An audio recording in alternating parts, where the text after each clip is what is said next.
존경하는 국민 여러분, 그리고 국회의장님, 선배 동료 의원 여러분, 남양주갑 화도수동 호평평내 더불어민주당 국회의원 최민희입니다. 지금 윤석열 정부의 방송통신위원회는 망가질 대로 망가져 있습니다. 오늘 본회의에 상정된 방통위 감사 요구안은 방통위 정상화를 위한 것입니다. 방통위가 본연의 임무인 방송의 자유와 독립을 지키고 공공복리를 증진시키는 기관으로 거듭날 계기를 만들고자 합니다. 방통위는 우리나라의 방송과 통신 정책을 총괄하며 시장 질서, 이용자 보호를 책임지는 막중한 임무를 부여받은 기관입니다. 공영방송, 종편, 보도 전문 채널 등 방송사 인허가권, 통신사와 구글, 애플 같은 해외 플랫폼 사업자 및 넷플릭스 같은 OTT 사업자에 대한 규제 등을 담당합니다. 그래서 5명의 상임위원을 두고 합의제로 운영하게 한 것입니다.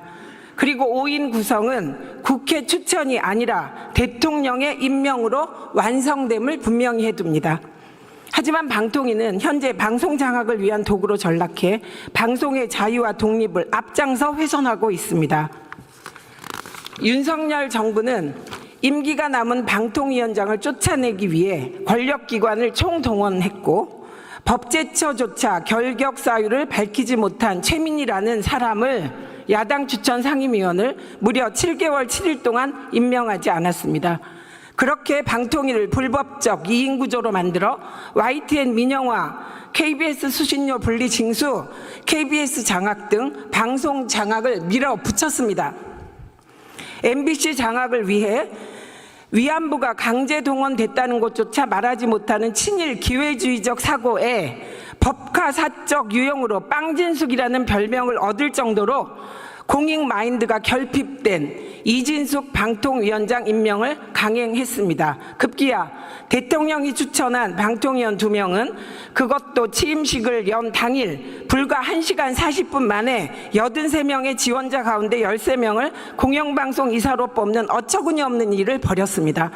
83명이 낸 지원서류만 1000페이지가 넘는다는데 이진숙, 김태규 두 위원은 심의 없이 서류 검토도 제대로 하지 않고 투표로 이사들을 뽑았다고 합니다. 너무나 어처구니 없는 일이었기에 법원이 제동을 걸 수밖에 없었던 것입니다. 이번 감사 요구가 방통위 정상화의 첫걸음이 되길 기대합니다. 이번 감사 요구안의 주요 내용은 4가지입니다. 첫째, 대통령이 임명한 2인 구조에 기반한 방통위의 불법적 운영, 즉 기형적인 2인 구조 의사결정 과정의 불법성을 밝혀야 합니다.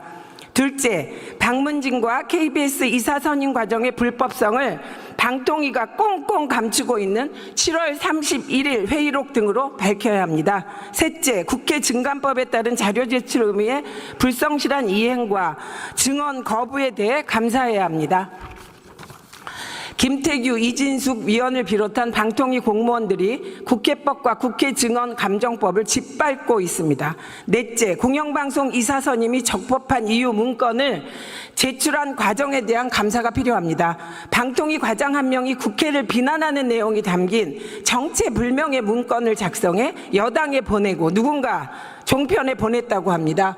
방통위 시스템이 망가진 상징적인 사례 중 하나입니다. 실상을 낱낱이 밝혀야 합니다. 지금까지 과방위는 윤석열 정부의 방송 장악을 막기 위해 국회법에 따라 할 수 있는 모든 것을 해왔습니다. 이번 방통위에 대한 감사 요구도 그 일환입니다.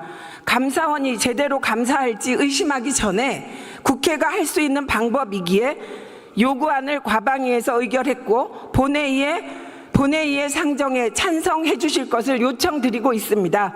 감사원이 관저 공사 과정의 문제점을 일부라도 지적했듯 방통위의 문제점을 조금이라도 더 밝혀줄 수 있으리라 저는 믿습니다.